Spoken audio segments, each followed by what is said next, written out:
এই ভাগবত কথা যেখান থেকে আমরা আরম্ভ করেছিলাম সুত সৌনক সংবাদে, সেই সুত সৌনক সংবাদ আবারও ফিরে আসলো। সুত মুনি ভাগবতের কথা বলছেন, সৌনকাদি ঋষিবৃন্দ শ্রবণ করছেন।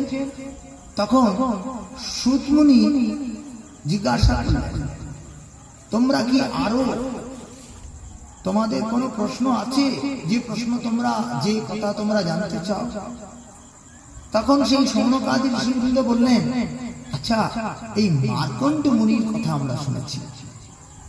মার্কণ্ড মুনি নাকি 4 মন্বন্তর কাল ভগবানের ভজন করেছেন, অথচ কাল কখন প্রলয় হয়েছে, কখন সৃষ্টি হয়েছে তিনি জানতেই পারলেন না, আর তারপরে ভগবানের দর্শন পেয়েছেন।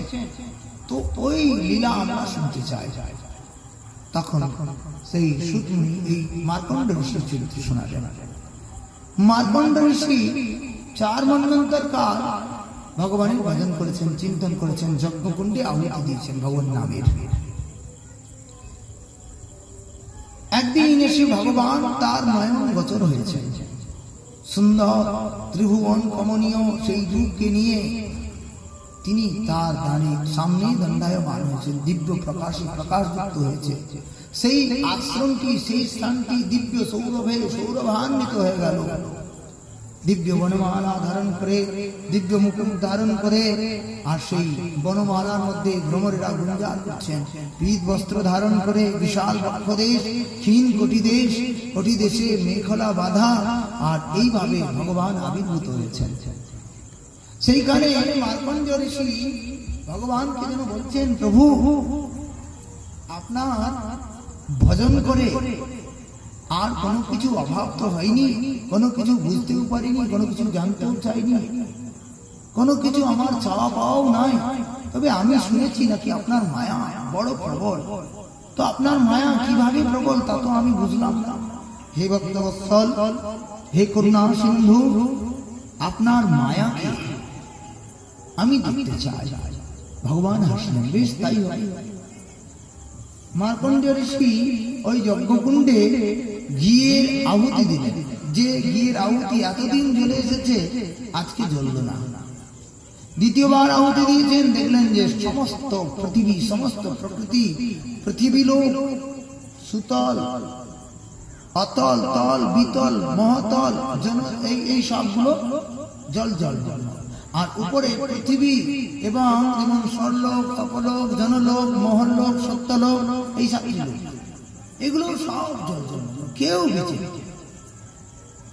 বড় বড় জলজন্তু, এত বৃহৎ বৃহৎ, সেইখানে অতি ক্ষুদ্র ক্রীড়ার মতো, পোকার মতো হয়ে, আর সেই মার্কণ্ড ঋষি একাই বেঁচে আছে। কখনো কোনো মাছের উদরে, কখনো কোনো কুমিরের উদরে। মানে কি বিভৎস কাণ্ড! মনে হচ্ছে যেন বহুকাল ধরে এই এক সমুদ্রে আমি ভ্রমণ করে চলেছি, কেউ জীবিত নেই, আমি একাই। কত যুগ হয়ে গেল। গ্লানি হলো মনের মধ্যে। অকস্মাৎ ওই গ্লানিতে, যেহেতু উনি ভগবত ভজন করেছেন বলে, গ্লানি যখন হলো, তখন উনি দেখছেন জলের উপরে একটা সুন্দর বটপাতায় ভগবান নীল মণির মতো একটা বালকের রূপে স্বয়ং করে আছেন। তিনি ভাবছেন, কে ওই বালক, অদ্ভুত বালক। এই সমুদ্রে, এই সম্পূর্ণ প্রকৃতিতে কেউ বেঁচে নেই, উনি কি করে বেঁচে আছে? দেখি তো। কৌতুকবশত সেইখানে গিয়ে উপস্থিত হলেন। যখন উপস্থিত হলেন, তখন তিনি কি দেখছেন যে উনি আর কেউ না, তিনি তারই প্রভু। অতি অদ্ভুত রূপে करार वृंदेन पदार वृंदम मुखार वृंदेन विनिवेशयन्तं बटस्य पत्रस्य पुटे शयानं बालं मुकुन्दं मनसा स्मरामि।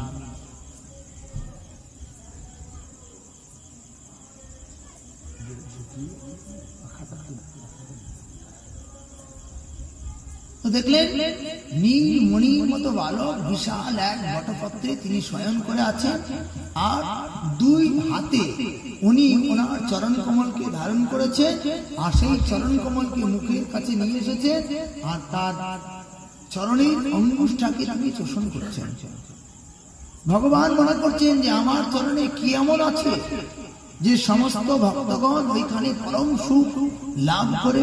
তাই ভগবান নিজেই নিজের চরণ কমলকে চোষণ করছেন। সেই ভগবানকে যখন উনি দর্শন করেছেন, ভগবত দর্শনের পরে আর মায়া থাকে, দেখলো মায়া নষ্ট হয়ে গেল।